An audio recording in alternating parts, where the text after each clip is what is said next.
গল্পটি শুরু হয় এক নবদম্পতিকে দিয়ে। ছেলের নাম জ্যাক এবং মেয়েটির নাম স্যামেন্থা। তারা একে অপরকে ছোটবেলা থেকেই চিনত। এই পৃথিবীতে স্যামেন্থার আপন বলতে কেউ ছিল না। সে ছিল সম্পূর্ণ একা, তার কোনো পরিবারও ছিল না। সে জানত তার পরিবার কোনো এক দুর্ঘটনায় মারা গেছে। সে এলিসিয়াম হোমে বড় হয়েছে। অন্যদিকে জ্যাক তাকে খুব ভালোবাসত। সে একটি ধনী ও উচ্চবিত্ত পরিবারের সন্তান ছিল, যার ফলে সে সানন্দে স্যামেন্থাকে আপন করে নেয়। এরপর তারা আনন্দের সাথে বিয়ে করে। দুজনেই তাদের বিবাহিত জীবন নিয়ে খুব সুখী ছিল, বিশেষ করে জ্যাক। খুশিতে সে একটি ক্যামেরা কেনে।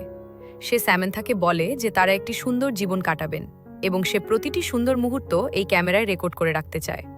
সে এর সুবিধা হিসেবে বলে যে সময়ের সাথে সাথে তারা তাদের স্মৃতিগুলোও রোমন্থন করতে পারবে। পরে তারা হানিমুনের পরিকল্পনা করে। তারা যে জায়গাটি ঠিক করে তা ছিল একটি দ্বীপ, যার নাম হিস্প্যানিওলা আইল্যান্ড। এটি খুব সুন্দর একটি জায়গা ছিল। তারা সেখানে খুব খুশি ছিল এবং খুব উপভোগ করছিল।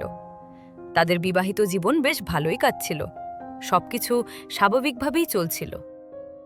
তারপর তাদের দেখা হয় এক ভাগ্য গণনাকারীর, ফরচুন টেলার সাথে। সে স্যামের হাত দেখে অদ্ভুত সব কথা বলতে শুরু করে। তারা অবাক হয়ে যায় যখন স্যাম জানায় যে ওই মহিলা অনেকক্ষণ ধরে তাদের জন্য অপেক্ষা করছিল। এসব শুনে তারা চিন্তিত ও আতঙ্কিত হয়ে পড়ে এবং সেই জায়গা ছেড়ে চলে যাওয়ার সিদ্ধান্ত নেয়। কিন্তু সেখানে একটি অঘটন ঘটে। তারা রাস্তায় বেরিয়ে পথ হারিয়ে ফেলে। এমনকি হোটেলের পথও তাদের মনে ছিল না। তারা যখন পথ দিয়ে হাঁটছিল, তখন একজন ট্যাক্সি ড্রাইভার তাদের পাশে থামে এবং সাহায্যের প্রস্তাব দেয়। সে খুব মিশুক প্রকৃতির ছিল। তার ব্যবহারে তারা মুগ্ধ হয়ে যায়। ড্রাইভার বলে, আমার মনে হচ্ছে আপনারা এখানে হানিমুনে এসেছেন এবং আমি আপনাদের এখানকার খুব সুন্দর একটি জায়গা দেখাতে চাই। সে বলে সেখানে তারা খুব উপভোগ করবে এবং ২০ মিনিটের বেশি থাকতে হবে না। সে এও বলে যে এর জন্য সে কোনো ভাড়াও নেবে না। স্যামেন্থা প্রথমে রাজি হয়নি, কারণ সে খুব ক্লান্ত ছিল এবং বিশ্রাম নিতে চাইছিল। কিন্তু জ্যাক তাকে পরে বিশ্রাম নিতে বলে। সে বলে, আমরা তো বেশিক্ষণ থাকবো না, ড্রাইভার যেমন বলল মাত্র ২০ মিনিট। পরে দেখা যায় লোকটি তাদের একটি রহস্যময় জায়গায় নিয়ে যায়। তার উদ্দেশ্য ভালো মনে হচ্ছিল না। মনে হচ্ছিল সে তাদের অপহরণ করেছে। কিছুক্ষণ পর তারা একটি বেসমেন্টে পৌঁছায়, যা আসলে একটি ক্লাব ছিল। জায়গাটি তাদের খুব পছন্দ হয়। তারা সেখানে থেকে যায় এবং সারা রাত মদ্যপান করে। তারা এতটাই মদ্যপ হয়ে পড়ে যে তাদের কোনো হুঁশ ছিল না। পরে দেখা যায় কিছু লোক তাদের কোথাও নিয়ে যাচ্ছে। যারা তাদের এনেছিল তারা অদ্ভুত সব আচরণ করছিল।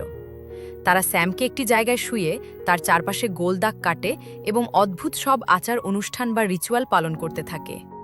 বিষয়টি খুবই ভয়ঙ্কর মনে হচ্ছিল। নিশ্চয়ই আপনারা ভাবছেন এর পেছনের কারণ কি এবং তারা কেন এমনটা করছে। পরদিন সকালে যখন তাদের নেশা কাটে এবং জ্ঞান ফেরে, তারা নিজেদের সেই হোটেলের রুমেই আবিষ্কার করে যেখানে তারা ছিল। জ্ঞান ফেরার পর তাদের খুব ক্লান্ত লাগছিল। তারা অবাক হয়ে ভাবছিল যে তারা সেখানে কিভাবে এলো। সম্ভবত সেই ট্যাক্সি ড্রাইভারই তাদের পৌঁছে দিয়ে গেছে। এরপর তাদের হানিমুন শেষ হয় এবং তারা বাড়িতে ফিরে আসে। বাড়ি ফেরার পর স্যাম একটি সুখবর পায়। সে মা হতে চলেছে। সে খুব চিন্তিত ছিল, কারণ সে এখনই বাচ্চা নিতে চায়নি। সে এর জন্য ওষুধও খেয়েছিল, কিন্তু তবুও সে জ্যাককে বিষয়টি জানায়। তারা খুব খুশি হয়। এখন জ্যাক তার আরও বেশি যত্ন নিতে শুরু করে, কারণ সে তার সন্তানের মা হতে চলেছে। এই খবরে সবাই খুব খুশি ছিল। গর্ভবতী হওয়ার পর স্যাম তার পেটে কিছু দাগ লক্ষ্য করে, কিন্তু সে এটাকে খুব একটা গুরুত্ব দেয় না। তারা ধরে নেয় এই পরিস্থিতিতে এটি সম্পূর্ণ স্বাভাবিক, ফলে তারা বিষয়টি এড়িয়ে যায়। দ্বিতীয় যে ঘটনাটি স্যামের সাথে ঘটতে শুরু করে তা হলো তার নাক দিয়ে রক্তক্ষরণ।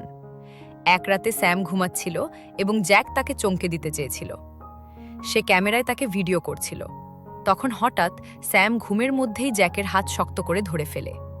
স্যামের এমন অবস্থা দেখে জ্যাক অবাক ও ভয় পেয়ে যায়। সে ভাবে স্যাম হয়তো ঘুমের মধ্যেই এমন করছে। সে তাকে জাগানোর অনেক চেষ্টা করে, কিন্তু সবচেয়ে ভয়ঙ্কর ঘটনাটি ঘটে যখন তারা শপিংয়ে যায়। শপিং মলে দাঁড়িয়ে থাকার সময় স্যাম ভালো মানের কাঁচা মাংস দেখতে পায়। সে সেটির কাছে যায় এবং তাকিয়ে থাকে। হঠাৎ সে মাংসটি তুলে সবার সামনেই খেতে শুরু করে। সে হিংস্রভাবে খাচ্ছিল, যেন মনে হচ্ছিল সে কতদিন ধরে কিছু খায়নি। তার এমন অদ্ভুত আচরণ দেখে সবাই অবাক হয়ে তাকিয়েছিল, কারণ কেউ তো আর কাঁচা মাংস খায় না। এটি অস্বাভাবিক। কাঁচা মাংস খাওয়ার অর্থ ছিল অন্য কিছু। কিছুদিন পর আরেকটি অদ্ভুত ঘটনা ঘটে যখন জ্যাক তার সাথে ছিল।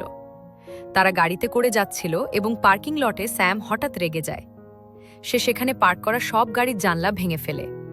হয়তো স্যাম ভাবছিল ওই গাড়িগুলো তার জন্য ভালো নয় বা তার ক্ষতি করতে পারে। তার এমন অবস্থা দেখে জ্যাক হতাশ হয়ে পড়ে। সে তাকে ডাক্তারের কাছে নিয়ে যায়। জ্যাক ভেবেছিল গর্ভাবস্থার কারণেই হয়তো এমনটা হচ্ছে। পরীক্ষা নিরীক্ষার পর ডাক্তার বলেন যে এটি স্বাভাবিক, এমনটা হয়ে থাকে। তিনি বলেন চিন্তার কোনো কারণ নেই। সময় পার হতে থাকে এবং স্যামের অবস্থা আরও খারাপ হতে থাকে। মনে হচ্ছিল তার মধ্যে কোনো পৈশাচিক শক্তি ভর করেছে, কারণ অন্য গর্ভবতী মহিলারা তার কাছে এলেই তাদের পুরো শরীরে ব্যথা শুরু হয়ে যেত। স্যাম ও জ্যাক চার্চে যায় এবং সেখানে ফাদারের সাথে দেখা করে। ফাদার যেই তাকে স্পর্শ করেন তার নিজের অবস্থাই খারাপ হতে শুরু করে। কয়েক মিনিটের মধ্যে ফাদারের নাক ও মুখ দিয়ে রক্ত পড়তে শুরু করে। তার প্রচণ্ড মাথা ব্যথাও হচ্ছিল। এরপর সেই ফাদারকে দ্রুত হাসপাতালে নিয়ে যাওয়া হয়। সবাই অবাক হয়ে যায় এবং বুঝতেই পারছিল না এমনটা কিভাবে হলো। জ্যাকও খুব চিন্তিত হয়ে পড়ে। এরপর জ্যাকের কিছু একটা মনে পড়ে। যখন ফাদারের মুখ দিয়ে রক্ত পড়ছিল তখন স্যাম তার দিকে অদ্ভুতভাবে তাকিয়েছিল। বিষয়টি খুব বিচিত্র ছিল। এরপর জ্যাক সন্দেহের চোখে স্যামের দিকে তাকায়। সে অবিলম্বে তার ঘরে গিয়ে ল্যাপটপ খোলে এবং ধারণ করা ফুটেজগুলো দেখতে থাকে। সে চার্চে সেই ফুটেজটি বের করে। সেটি দেখার সময় সে এমন কিছু দেখে যা তাকে হতবাক করে দেয়।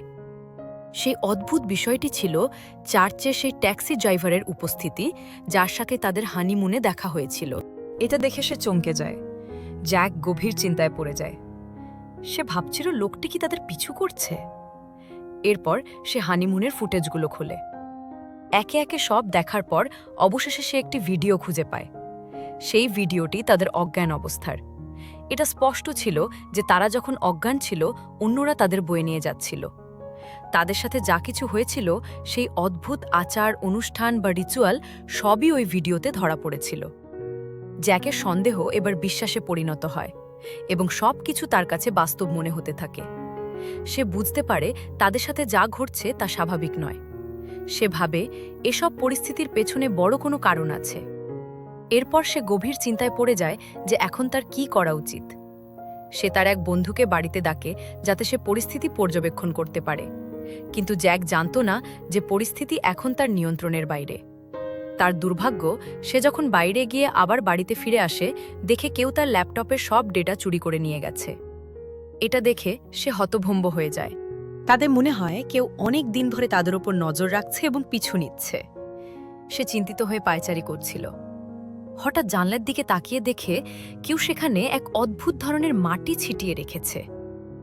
সে এর মানে বোঝার চেষ্টা করে এবং ভয় পেয়ে যায়। সে পুলিশকে জানায়, কিন্তু পুলিশ এসব গল্প বলে উড়িয়ে দেয় এবং বিশ্বাস করে না। পরে সে সেই ফাদারের কাছে যায় যার অবস্থা খারাপ হয়েছিল। তিনি মৃত্যুশয্যায় ছিলেন। তিনি বলেন, সে সময় আর বেশি দূরে নয় যখন অনেক অ্যান্টিক্রাইস্ট বা দাজ্জাল জন্ম নেবে। তিনি শুধু এটুকুই বলেন এবং চুপ হয়ে যান, আর কোনো ব্যাখ্যা দেন না। জ্যাক খুব হতাশ হয়। তার প্রশ্নের উত্তর দরকার ছিল, কারণ সে এসব পরিস্থিতির সাথে অপরিচিত ছিল এবং স্যামের মধ্যেও অদ্ভুত পরিবর্তন আসছিল। যেমন বাড়িতে থাকার সময় সে সেই একই রিচুয়াল বা আচার পালন করত যা তার উপর করা হয়েছিল। এটা ছিল তার কাণ্ডজ্ঞান হারানোর লক্ষণ। তাদের বাড়িতে একটি জন্মদিনের পার্টি ছিল এবং তারা কিছু উপহার পায়। কেউ একজন উপহার হিসেবে স্যামকে একটি সুন্দর ছুরি দেয়। সে ছুরিটি নিয়ে গভীর জঙ্গলে চলে যায়। সেখানে সে বিভিন্ন হিংস্র প্রাণীকে আক্রমণ করে, তাদের মাংস কাটে এবং খায়। জ্যাকও নিশ্চিত হয় যে কেউ তাদের বাড়ির ওপর নজর রাখছে। আসল কালপ্রিটকে ধরার জন্য তারা পুরো বাড়িতে সিসিটিভি ক্যামেরা লাগায়। এই সময়ে সে একটি গাড়িকে সন্দেহ করতে থাকে। গাড়িটি প্রায়ই তাদের বাড়ির সামনে পার্ক করা থাকত। পরে জ্যাক তার বোনকে ফোন করে বলে, আমি ওই গাড়িটিকে অনুসরণ করে দেখি ভেতরে কে আছে। ততক্ষণ তুমি স্যামের খেয়াল রেখো। এরপর সে গাড়িটিকে ধাওয়া করতে শুরু করে। কিছু দূর যাওয়ার পর সে একটি পুরনো বাড়ি দেখতে পায় যা বহু বছর ধরে বন্ধ ছিল। সে ভেতরে ঢুকে দেখে কেউ সেখানে ঠিক সেই একই ক্যামেরার সেটআপ বসিয়েছে যা তার নিজের বাড়িতে আছে। এর মানে কেউ জানে যে তাদের বাড়িতে ক্যামেরা লাগানো হয়েছে। এখন সে নিশ্চিত হলো যে সত্যিই কেউ তাদের ওপর নজর রাখছে। সে ভয় পেয়ে যায় এবং দৌড়ে বাড়িতে ফিরে আসে। বাড়ি ফিরে সে ভাবে পুলিশকে জানানো উচিত। সে যখন পুলিশকে ফোন করার কথা ভাবছিল, তখনই স্যামের গগনবিদারী চিৎকার শুনতে পায়। সে দ্রুত তার দিকে ছুটে যায়, কিন্তু সেখানে এক অদ্ভুত ঘটনা ঘটে। স্যাম যখন চিৎকার করে তখন মনে হয় যেন শক্তিশালী ভূমিকম্প হচ্ছে। পুরো বাড়ি কাঁপছিল। এরপর সে তার বোনকে খুঁজে পায়, কিন্তু সে তখন মৃত। কারণ স্যাম যখন তার রিচুয়াল বা আচার পালন করছিল, তখন জ্যাকের বোন তার কাছে গিয়েছিল এবং স্যাম তার জাদুকরী শক্তি দিয়ে তাকে মেরে ফেলে। এটা শোনাও খুব ভয়ানক, কারণ কারোর চিৎকারে ভূমিকম্পের মতো পুরো বাড়ি কেঁপে ওঠা মোটেও স্বাভাবিক নয়। জ্যাক সাহস সঞ্চয় করে তাদের ঘরে স্যামের কাছে যায়। সে দেখে সেখানে একটি বৃত্ত আঁকা এবং স্যাম তার ভেতরে দাঁড়িয়ে আছে। মনে হচ্ছিল এখনই বাচ্চার জন্ম হবে।